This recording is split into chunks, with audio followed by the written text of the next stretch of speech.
3 gitu.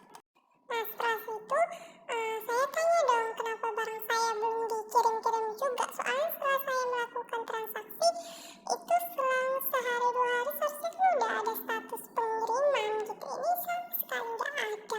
Dan itu saya tanya sama pihak tokonya, terus kan kenapa belum dikirim ya, terus toko bilang bentar ya dicek nama dulu atas nama siapa, ini udah dikasih tahu nih. Terus dia nanya biaya PT-nya udah bayar nggak, kata gitu. Ya udah saya kirim itu, terus saya disuruh konfirmasi ke via WA-nya. Nah jadi saya WA kak pesanan saya kenapa lama banget ya dikirim, udah 3 hari statusnya alat begini saja gitu, menunggu kurir gitu kan. Soalnya setahu saya itu setelah kita bayar kan 2 hari atau sehari dia langsung ada status up-nya gitu kan. Nah nih di sini masih menunggu kurir, bayangkan coba udah 3 hari. Nah setelah itu saya WA lagi, itu mau buat kado pernikahan, saya butuh cepat. Ya bentar ya bu, pihak yang mengantarkan. Oke terima kasih membantu.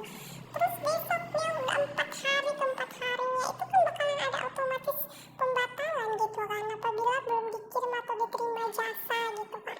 Nah jadi itu saya tanya, ini udah mau 4 hari loh. Terus dia telepon saya, yang di dalam telepon itu dia bilang kalau itu ada biaya lagi, barangnya terpending karena belum ada jasa gitu, jasa pengirimannya belum ada, pihak toko belum ada buat, jadi kita harus bayar lagi sebesar 250.000.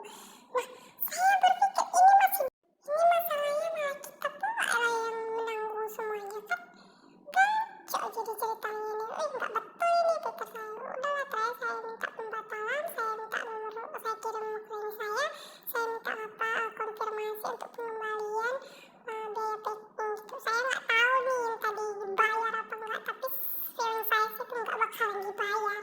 Saya ngerasa udah deh ikhlaskan aja, tapi saya akan nggak tahu kenapa saya ingin buat ini biar teman-teman sekalian biar nggak senasib sama saya gitu. Terus saya tadi iseng-iseng coba cek lagi toko-tokonya, ternyata tokonya itu sudah dihapus